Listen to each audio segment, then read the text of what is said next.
For months now, cameras on SEPTA buses have been capturing pictures and videos of cars illegally parked in bus lanes and bus stops, and those fines are raking in. NBC 10 investigators have been looking into the program's effectiveness and the cost. Investigative reporter Claudia Vargas is live at one of the most ticketed spots. Claudia, have you seen any cars stopping where you are? So not right now, but it might have something to do with the fact that there is still quite a heavy snowbank over here. But we're at Schuylkill and Chestnut Avenues, and according to the PPA, this is the most ticketed spot in the whole city. Now, they're not alone. The PPA has already ticketed thousands of cars, and they've received more than $4 million in revenue from this since the program started several months ago. Jake Zebley spends a lot of time in his car. He works as a rideshare driver.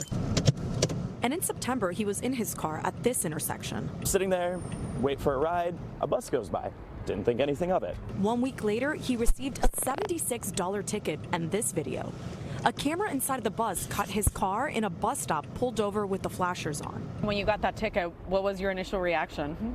Actually, I gave it the middle finger. He isn't alone in getting one of these tickets. According to the Philadelphia Parking Authority, more than 112,000 violations were issued in the first 7 months that the SEPTA buses have had these cameras. It's important to make sure that those bus lanes stay clear. Andrew Bush is a SEPTA spokesperson. That helps us not only provide for reliable service, but is a safety issue as well. Here's how the enforcement works. Cameras are mounted to more than 150 SEPTA buses that drive around Center City and University City. Using AI, the cameras identify cars that are parked or idling in bus lanes or stops. Then, a PPA officer reviews the image and video, verifying that there was an infraction. And after that, the driver gets a ticket. The bus lanes where most violations have occurred are on major roadways in the city, such as right here on Chestnut Street, and right here along Market Street, and on JFK in Center City. SEPTA says since the camera ticketing went into effect, they've seen slightly faster times on bus travel in the Center City enforcement zone.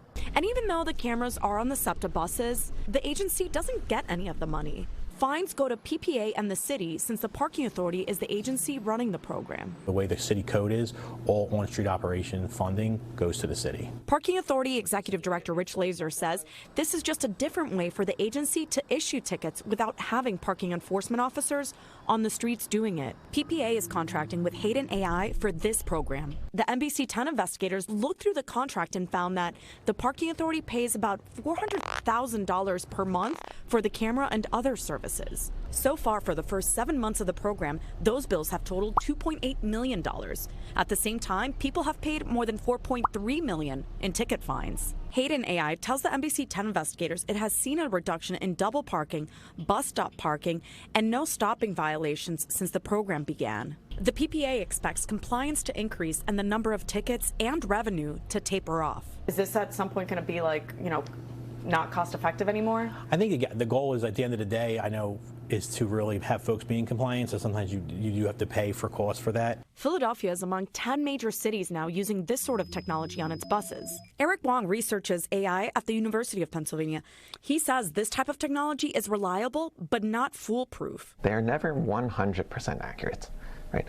So there's always, that tiny 1% chance that it gets something wrong. PPA has 7 to 8 people dedicated to reviewing the violation videos. It tells us that 1% of the tickets issued so far have been overturned after being appealed. As for Zebley, he says he didn't try to fight the ticket. He paid it and is now more cautious about where he's pulling over while driving. They got me, Now, most drivers seem to learn their lesson. Hayden AI tells us that 60% of the people who've gotten a ticket have not been repeat offenders. And PPA tells us that they are working with the city to try to create more drop-off zones. That way, the rideshare drivers and delivery drivers don't have to park and get these tickets on the bus lanes. In University City, Claudia Vargas, NBC 10 News.